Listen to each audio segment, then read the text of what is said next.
안녕하세요. 최재윤입니다. 발표를 시작하도록 하겠습니다. 제가 이번에 설계한 건물은 내부인을 위한 커뮤니티 공간입니다. 위치는 도깨비 시장이고 대지 면적은 480.7제곱미터, 용도는 복합시설로 노인복지시설과 놀이터, 도서관으로 구성되어 있습니다. 저는 이번 사이트 조사를 하면서 우사단길의 주민들의 삶에 대해서 살펴보았습니다. 지역 주민, 한강교회 목사, 청년예술가, 이슬람 교인과 인터뷰를 나눠보면서 주민들의 생활 패턴에 대해서 살펴보았고, 이 인터뷰를 바탕으로 해서 우사단로 사람들의 타임테이블을 알아보았습니다. 네모난 박스가 50명의 볼륨이라고 정하고, 이것을 기준으로 해서 사람들의 볼륨을 계산해서 시간에 따라 우사단길에 오는 사람들의 밀도를 살펴보았습니다. 프로그램을 사용하는 이용자에 따라서 빨간색은 원주민, 파란색은 이주민, 초록색은 외부인, 이런 식으로 색을 다르게 표현을 해보았고, 우사단길이 붐비는 시간, 프로그램의 운영 시간 등을 따져보면서 타임테이블을 만들어 보았습니다. 시간표에서 크게 보이는 것은 금요일 날이 되면 모스크에서 합동 예배가 열려서 어느 때보다 이슬람 교인들이 타 지역에서 대규모로 찾아오기 때문에 이 때문에 볼륨의 변동이 금요일에 많이 생긴다는 것을 알 수 있었고, 주말에는 주일 예배가 있다 보니 교회를 중심으로 해서 외부 교인들이 아침과 낮 시간대에 붐비고, 저녁 시간대에는 외부 관광객들이 많이 찾아오기 때문에 외부인에 의해서 볼륨이 커지는 것을 알 수 있었습니다. 정리를 하자면 예배 시간에 따른 교인의 유입으로 인해서 우사단길의 볼륨이 급변해지면서 종교의 영향을 많이 받고 있다는 점을 알 수 있었고, 대부분의 경우에는 우사단길 초입은 외국인들의 공간으로, 중간 영역은 외부 관광객을 위한 공간으로, 한강교회 중심으로는 거의 외부 교인을 위한 공간으로 사용되고 있다는 점을 알 수 있었습니다. 시간표를 통해 유저와 유저의 연령, 그리고 시간, 우사단길 프로그램의 카테고리를 만들어서 각각 해당되는 부분을 연결해 보았는데요. 대부분의 유저들이 다양한 시간대를 사용하고 있는데, 이주민들과 외부인의 경우에는 좁은 범위의 시간대에 프로그램들이 집중적으로 연결이 되어 있습니다. 그에 반면에 네이티브의 경우에는 넓은 시간대에 우사단길에 있어도 다른 그룹에 비해서 다양한 프로그램에 연결되지 못하고 있는 것을 확인할 수 있었습니다. 내부인들이 동네에 있는 시간대는 많지만 이 내부인을 수용할 수 있는 시설이 부족하다는 것을 알 수 있었습니다. 그래서 앞의 시간표에서 빈 시간대를 이용하여 내부인을 위한 프로그램을 설정하였습니다.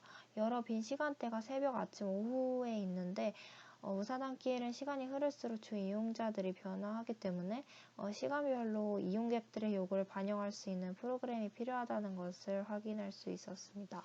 그래서 아침 시간대에는 청장년층이 학교나 일을 나가는 시간대이기 때문에 그 청장년층을 제외한 나머지 노인분들이 우사단길에 남아있을 것이고, 그분들을 위한 프로그램이 필요하다고 생각을 했고요. 그리고 오후 시간대에는 학교를 마치고 온 학생들을 위한 그런 프로그램들이 필요하다는 것을 알 수 있었습니다. 공간들이 어떤 시간대, 어떤 사람들에 의해서 사용이 되는지를 확인해 보았는데요. 지도에 유저와 프로그램 사용 시간을 표시해 보면서 사용하지 않고 남는 빈 공간이 생긴다는 것을 알 수 있었고, 그게 도깨비 시장이라는 것을 확인할 수 있었습니다. 공간 구문론을 통해서 접근성을 같이 살펴보았는데, 우사단길의 가운데 교차되는 구간을 중심으로 접근성이 높게 측정이 되어 그 근처에 있는 도깨비 시장의 접근성 또한 높게 측정이 되었습니다. 하지만 실제로는 도깨비 시장에 잘 사용되지 않고 공공공간으로서의 활용도가 낮은 공간이기 때문에 그 공간을 활용을 해보는 방향으로 설계를 진행을 하게 되었습니다. 그래서 도깨비 시장을 중심으로 사이트를 더 자세히 살펴보았는데요. 일단 사이트 범위에서 시선을 살펴보았습니다. 시야각을 표시하면서 시각적인 경계를 살펴보았는데, 사이트 주변으로 대지가 급격하게 경사가 지면서 이 경사진 대지로 인해서 건물의 일부가 대지 아래로 가려져서 시야각의 범위에서 보이지 않습니다. 사이트로 도달하는 과정에서 시야를 방해하는 그런 요소가 있었고, 물리적으로는 연결이 되어 있지만 시각적으로는 닫혀 있다는 것을 알 수 있었습니다. 반면 사이트를 북쪽에서 바라보았을 때는 5m 정도의 단차가 있어서 물리적으로는 경계가 있지만 시각적으로는 열려 있어서 사람들이 건물을 명확하게 인지할 수 있는 그런 역할을 하고 있습니다.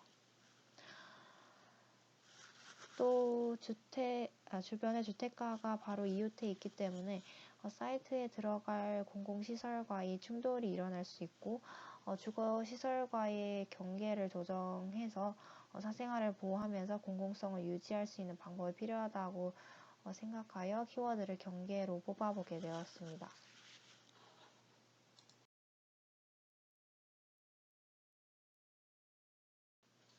프로그램은 사이트 조사를 통해서 나온 결과대로 아침에는 노인을 위한 프로그램으로, 오후에는 어린이를 위한 프로그램으로, 그리고 노인과 아이들이 모두 이용할 수 있는 프로그램, 이렇게 세 가지의 프로그램이 연결될 수 있도록 만들어서 왔습니다. 체육시설과 공유 주방을 통해서 몰입감과 외로움을 느끼기 쉬운 노인들이 운동과 요리라는 활동을 하면서 정서적으로 교류할 수 있는 프로그램으로 구성을 하였고요. 놀이터 공간을 다양하게 마련을 해서 아이들의 신체적이고 사회적인 발달과 상상력을 기여할 수 있도록 구성하였습니다. 또 노인과 아이들 서로에게 다양한 가치를 경험할 수 있도록 도서관 공간을 구성해 보았습니다. 이러한 공간들이 보이드 공간과 함께 다양하게 연결되어서 선택적으로 이용할 수 있도록 튜닝을 해 보았습니다. 세 가지 키워드, 선택적 동선, 수직 수평, 그리고 비중심성 이라는 키워드와 사이트 조사를 통해서 뽑은 경계라는 키워드를 이용을 해서 매스 스터디를 진행을 하게 되었습니다.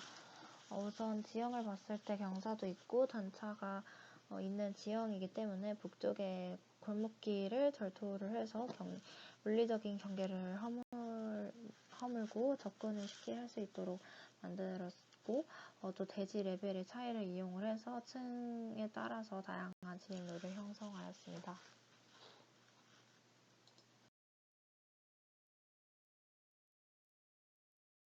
그 다음에는 프로그램을 고려하여 노인을 위한 공간, 어린이를 위한 공간, 노인과 어린이 모두 이용할 수 있는 공간, 이 세 가지 공간을 대지선과 건물 선들을 고려하여 각각 3개의 매스로 배치했습니다. 앞서 골목길의 대지를 보면 대지의 레벨이 급격하게 낮아지기 때문에 기존의 건물의 경우에는 사람들의 시야각에서 잘 보이지 않았다면 캔틸레버 형식을 통해서 매스를 들어 올림으로써 사람들이 건물을 더 명확하게 인지할 수 있도록 디자인을 하여 시각적인 경계를 완화시켰습니다. 또한 캔틸레버가 한쪽으로만 있는 것이 아니라 동쪽과 서쪽 이렇게 양쪽으로 캔틸레버를 만들어서 각각 한강의 풍경과 남산의 풍경을 조망할 수 있도록 공간을 구성하였습니다. 뿐만 아니라 캔틸레버 하부 공간을 출입구로 만들어서 입구성이 강조될 수 있도록 계획하였습니다. 각각 분절되어 있는 매스들을 브릿지로 연결을 해서 앞서 말씀드렸던 비중심적인 선택적인 공간을 만들어 보았습니다. 브릿지가 서로 다른 레벨에서도 연결이 되면서 수평적인 동선과 수직적인 동선의 교차가 발생하고 교류가 이루어질 수 있도록 디자인을 해보았습니다.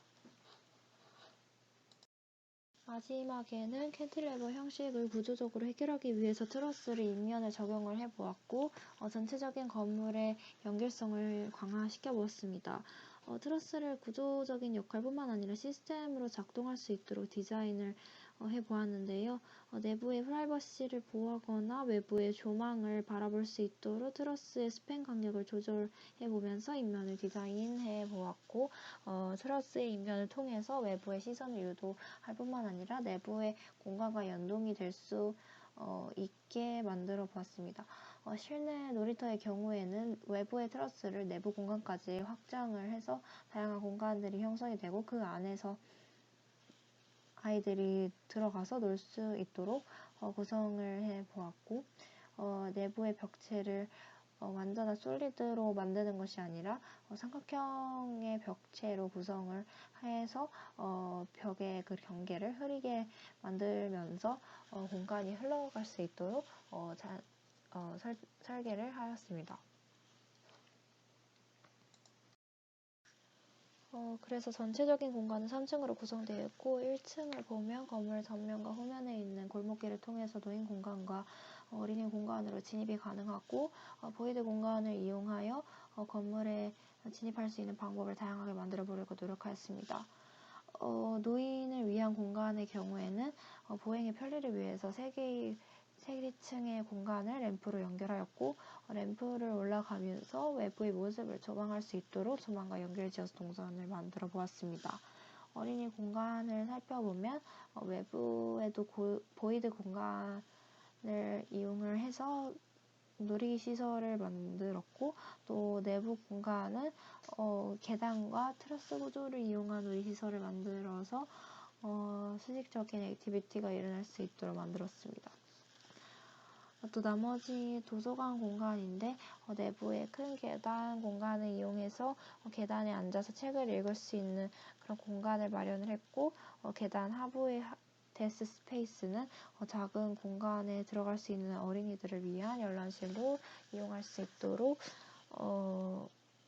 공간을 구성을 해 보았습니다.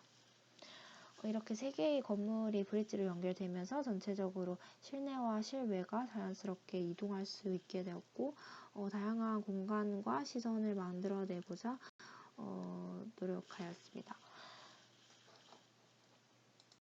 발표를 마치도록 하겠습니다. 감사합니다.